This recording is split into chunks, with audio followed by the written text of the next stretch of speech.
Hello, I'm Ralph Norman. I'm Congressman for the 5th District in South Carolina. I am so excited to have Derek Maltz here with us today. He came to our conservative opportunists and spoke on the horrific danger of fentanyl in this country.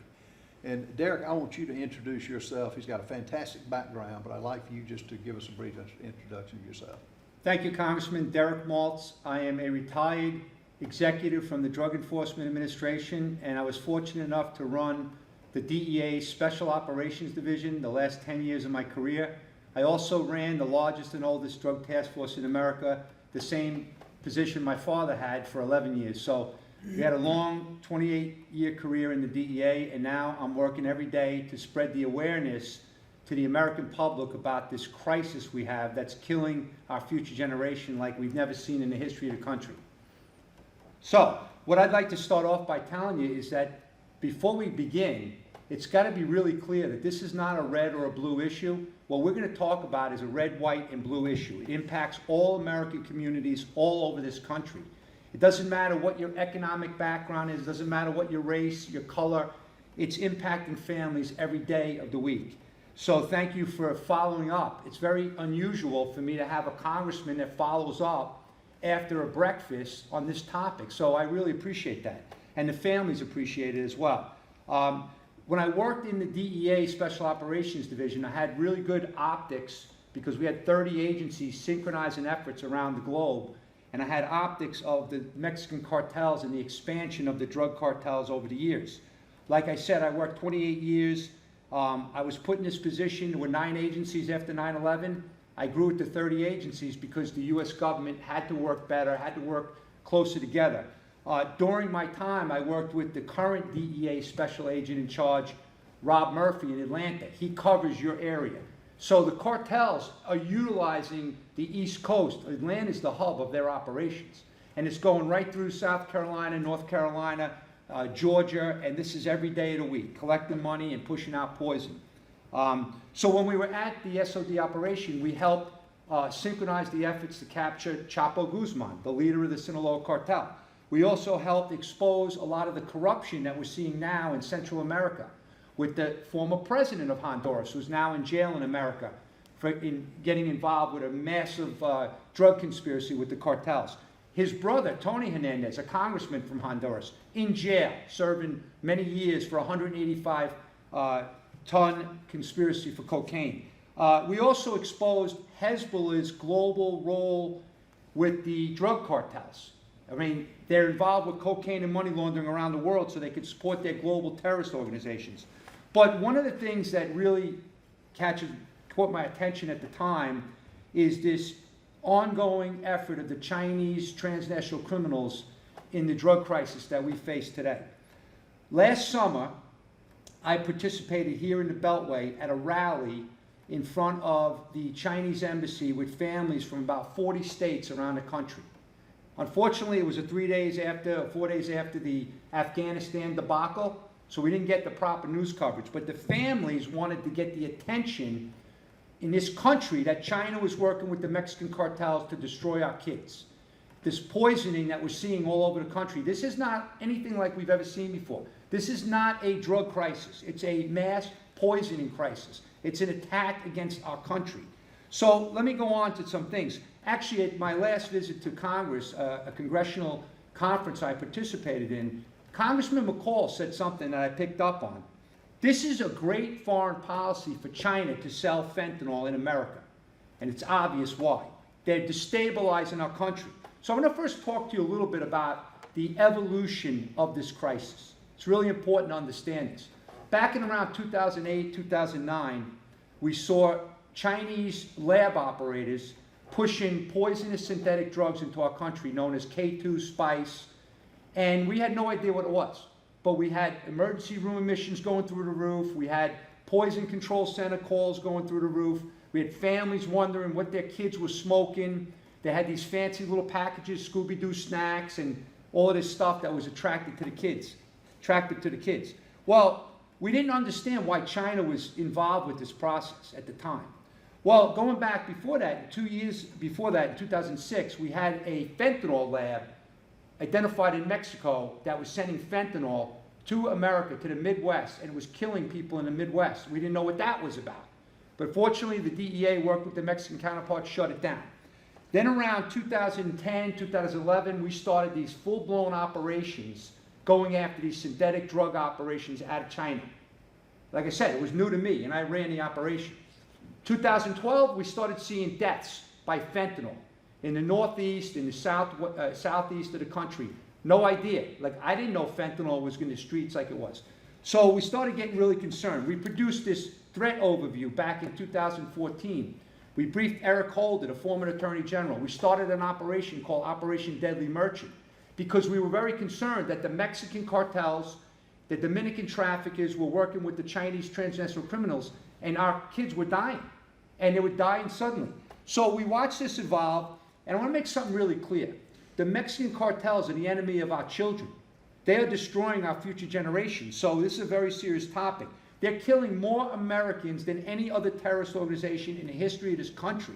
So it's a serious national security threat. And like I said, it's not just a drug crisis. We are losing 295 Americans a day from drugs. The vast majority of the deaths are being caused by synthetic opioids like fentanyl. That's almost 9,000 a month are dying, and we don't even hear it out of the White House. We don't hear any conversation. The border czar, I don't know what she's doing, but she was directed to fix the problem at the border, and we don't hear about it. We don't hear her talking about it.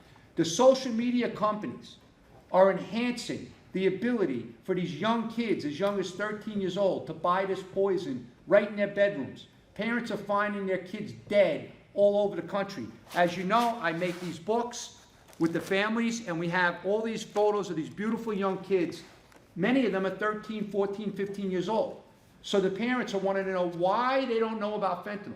Why isn't America's Congress and the White House leadership, why are they not talking about this? Why did I have to find my kid blue in his bedroom or her bedroom?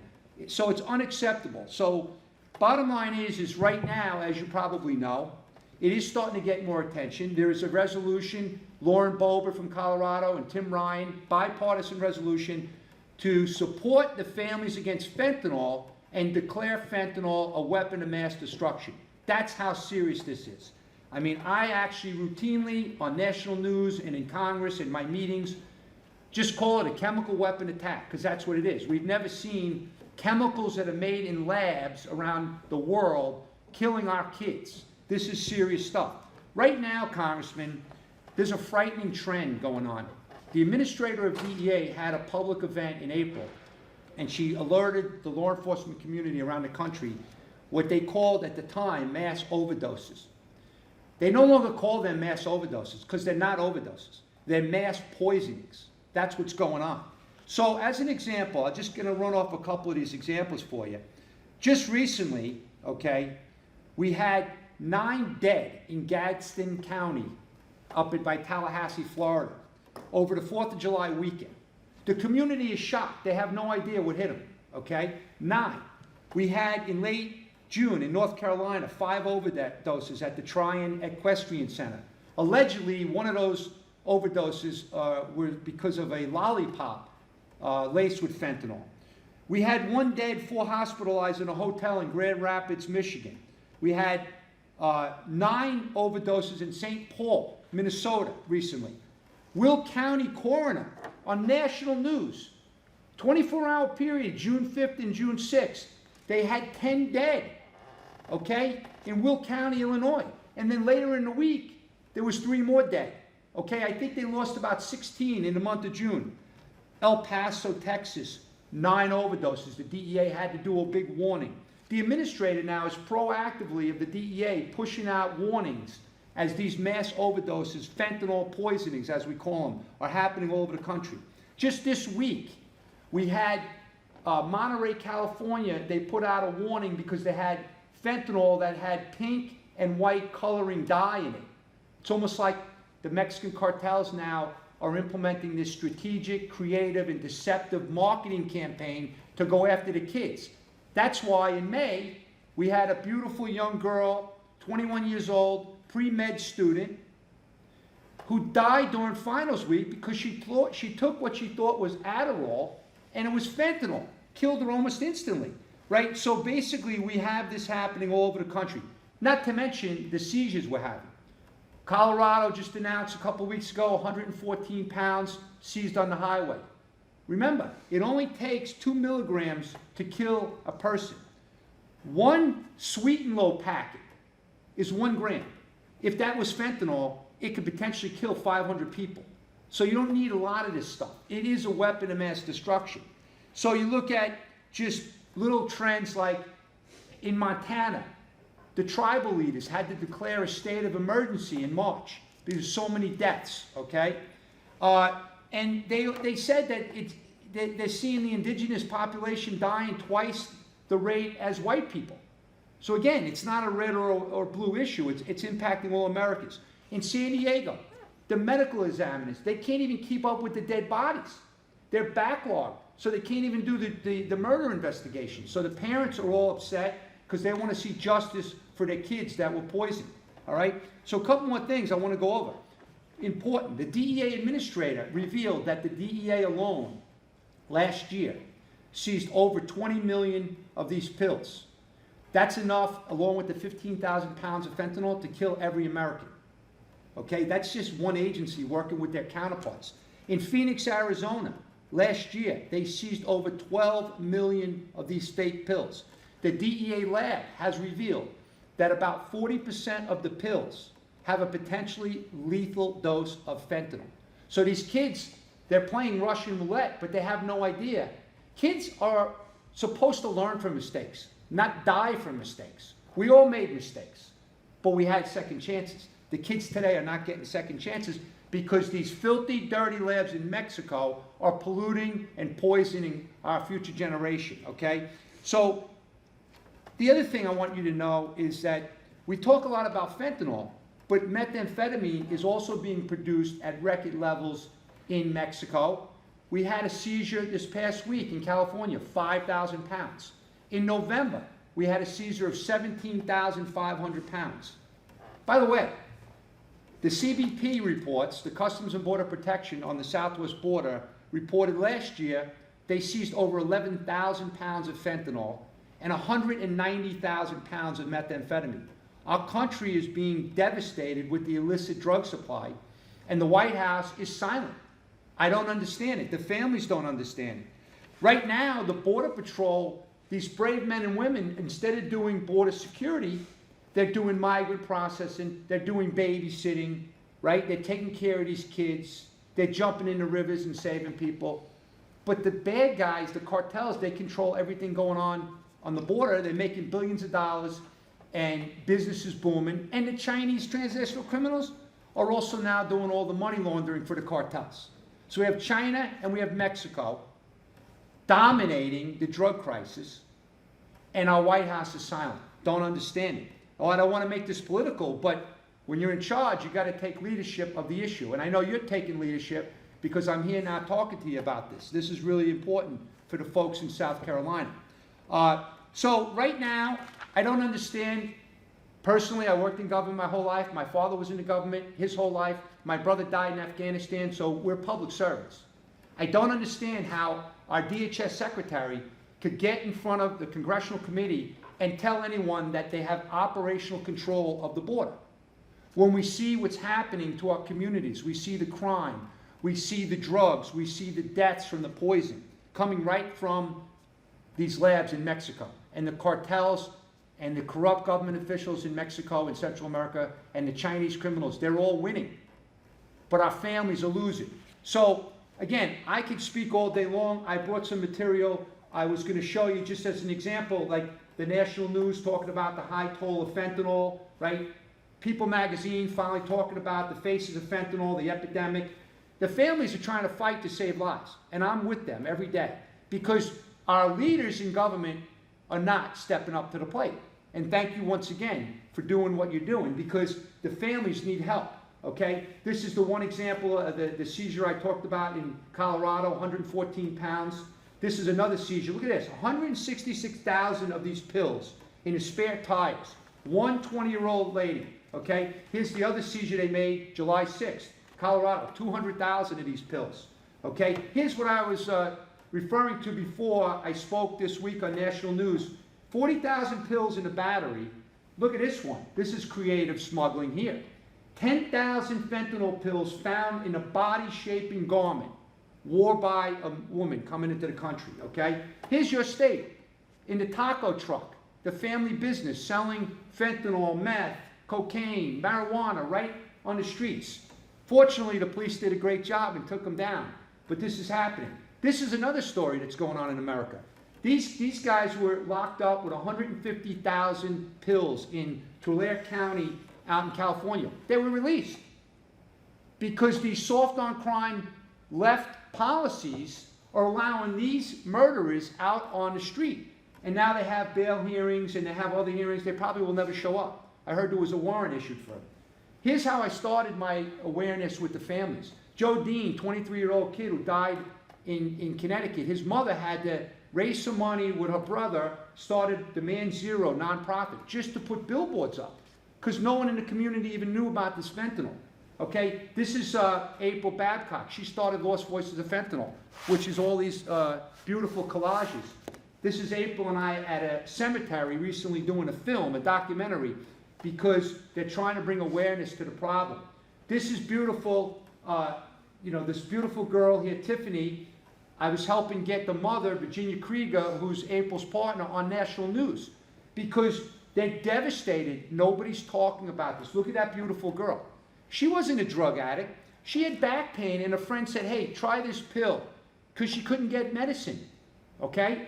But the thing is they have an August 21st Fentanyl Awareness Day. They're having a big rally downtown D.C. by the White House on the lawn, September 17th.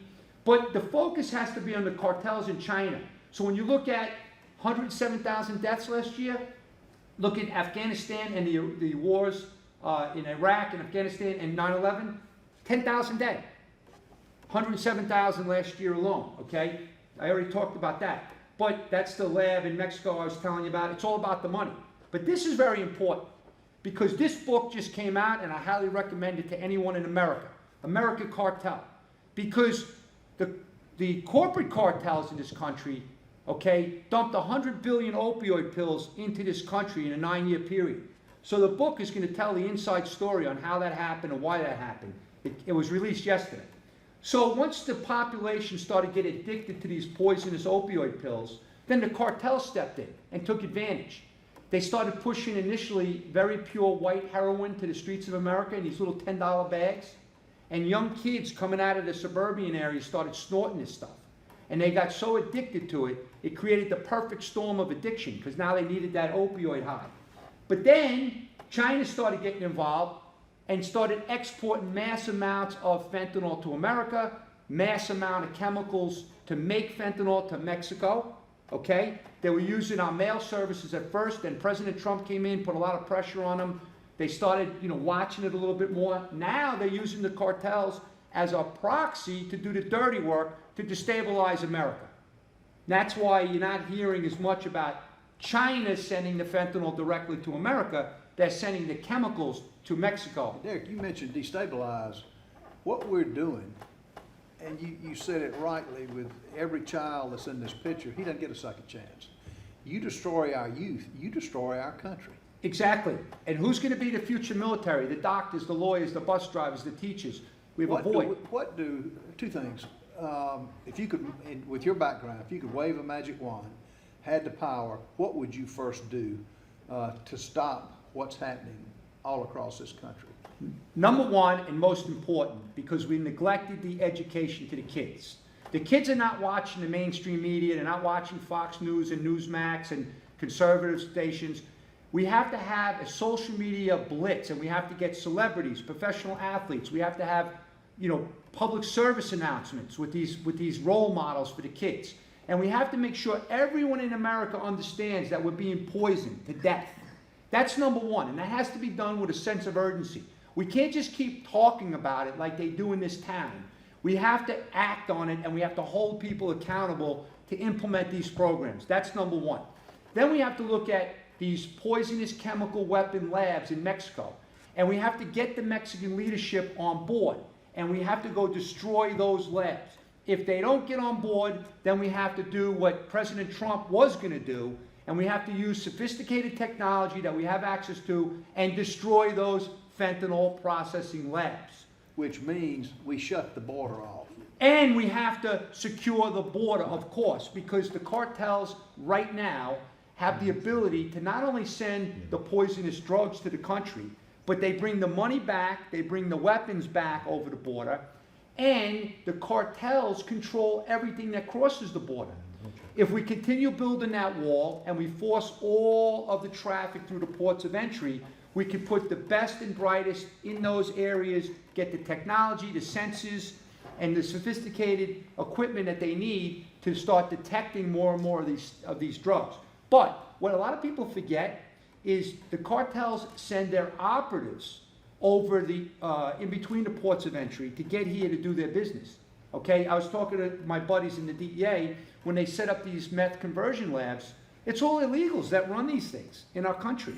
So anyway, just finishing this real quick. Then the fentanyl poisoning starts, and then that's why we have other deaths. So it's this vicious cycle that's been going on, but it's the cartels trying to make billions of dollars, taking advantage of our weakness in our border, and also, Congressman, the Chinese unrestricted warfare, sitting back and just watching our country be destabilized.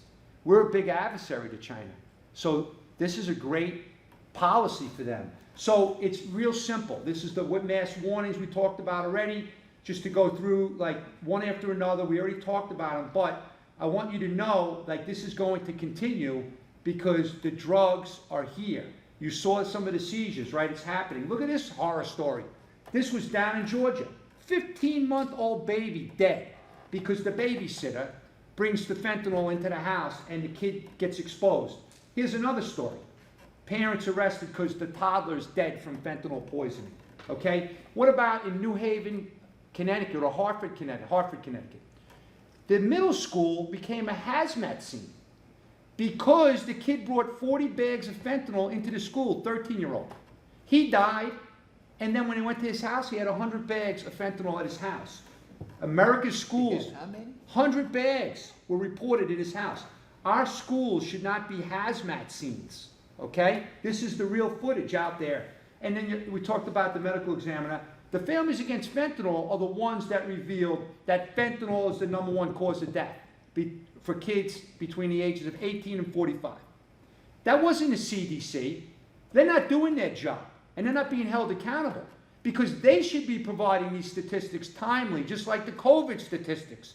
Every day, the news, how many deaths, how many cases, because of the politics behind the COVID. When you say politics, is it money?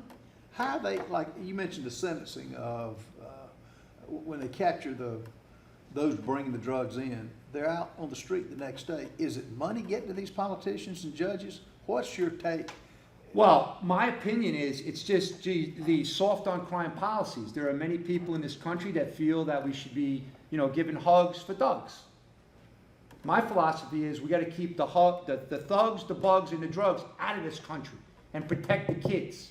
Okay? Too many politicians, they're not paying attention to what we got going here. This isn't just some drug traffic trying to make a buck. These are poisonings. These are murders. So it's something different. We've never seen this before. And that's the point. And yeah, there's money being made, okay? There's corruption all over this country, as we see every day in this town, okay? But look at this. The families are out there rallying, Snapchat headquarters, trying to get attention, putting out this stuff. Look at this one. Snapchat's an accomplice to my murder. 18-year-old kid, Cole Brown, all right? And they're out there gone in a snap because the kids are buying this stuff on social media. This is the rainbow stuff I was talking about this week. Here's some stats for you, really interesting. In Orange County, California, they put out that in 2021, over the last 5 years, 1,773% increase in fentanyl-related deaths. In the lovely state of California, the home of Nancy Pelosi, 2,200% increase in fentanyl-related deaths. 2,200% in 5 years. Okay? This is just another example. The San Diego Board of Supervisors declared a public emergency because of this every day with these seizures of this poison, right? Russian roulette, as we said. Now, I always say this to the families. Treatment is very important. Rehabilitation is important. Mental illness services are critical, but you can't treat or educate somebody in the morgue. It's too late. And that's the issue. There's the stats I talked about in Phoenix DEA alone. There's the recent seizure in December of 21. 1.7 million pills on one day they seized. Let me ask you this. You talk about the seizures. How much gets through the cracks that they don't? Great question. I'm not a customs expert, but over the years as a DEA guy, we've always been told we seize about 10%. I don't know if that's accurate. My opinion would be it might even be less, because the traffickers are so sophisticated now with all their capabilities. But again, if it's 10%, you can imagine what's getting through. You know, here's another thing. Michael Williams, dead, fentanyl. All these people, famous hockey player, Jimmy Hayes, dead. His family shot. Here, I make these too. And here's my request. I need a professional athlete, I need a celebrity that's willing to come out and speak out about this. We're reaching out to all kinds of celebrities. This is the most recent disaster. Jalen Ferguson, 26-year-old Baltimore Ravens player, dead, fentanyl and cocaine. Because they think they can go out and snort a little cocaine, but the cocaine is laced with fentanyl. Marijuana has fentanyl in it. There's cases of marijuana laced with fentanyl, okay? Meth is laced with fentanyl and cocaine, right? Here's the pill presses, right? They're bringing these pill presses into the country. Look at the economics of making these pills for a second, okay? If I have a pill press I could buy on the internet, I can make 7,000 pills an hour. I could charge $20 a pill. That's $140,000 in sales an hour. That's over $1 million a day. And now I'm killing citizens. A lot of these young millennials that don't want to go to work, they buy these machines, they put them in their basement, they get the drugs from the cartels, and they make pills all day because they know the pills are very addictive. Watch this quick video. He never intended for me to find him on his bedroom floor. He never intended for his dad to administer CPR, trying to save his life. Alex didn't intend for me to see him wheeled away on a stretcher and put into an ambulance. Alex had no intentions of me seeing him lying on a stainless steel table covered with a sheet with only his head showing. Alex had no intentions of me knowing what it felt like to kiss his face for the last time. Now you wonder why I'm passionate, right? I work with these families. That's Amy Neville. She's doing a great job. She's on the national news all the time. This is Dead on Arrival. I highly recommend it to every school in America. It's a documentary that was made out in California with a lot of the families I work with. And it's really impactful, but it tells us the picture. See, Congressman, to me, and I'm not one of these academic guys, I'm a very common sense guy. That right there is what I call a chemical weapon, because the way it's killing our kids, okay? Poison. Look at this. It's poison. Body bags everywhere. This is the material the families are putting out just to get people to wake up. And here's the other scary part. Because it's synthetic, the cartels don't have to have like cultivation and the weather and pay all the farmers. They could just bring the chemists, bring the chemicals, which China is responsible for. This is a lab that was reported in the AP that they seized allegedly on October 28th last year in Mexico. According to the AP report, this lab was producing 70 million fake pills a month, okay? I haven't been able to verify this, but that's the reports. Anyway, the meth we talked about, these are some of the seizures. This is the most recent one, 5,000 pounds of meth in San Diego, okay? And the other thing too, we can't downplay that the terrorist organizations are tapping into the proceeds of the criminal activity and the drug trafficking so they can support their radical operations. And by the way, Congressman, this woman, Angela James, had to spend Mother's Day on her son Trey's birthday to celebrate together at the gravesite. And this is the kind of stuff that gets me passionate. And I'm glad to see this bipartisan bill. I don't know what's going to happen. President Biden said that the drug crisis is an unusual and extraordinary threat to the U.S. national security. So the question is, Mr. President, then why the hell is the border wide open? So, simple question.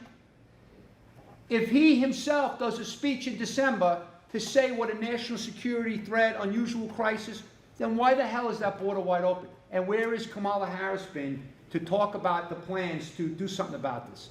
The root causes, When you send money to Central America, these are the corrupt politicians. They pocket the money, they don't give it to the poor people. That's the president of Honduras, that's the head of the anti-narcotics police force in Honduras. That's the Mexican cartel.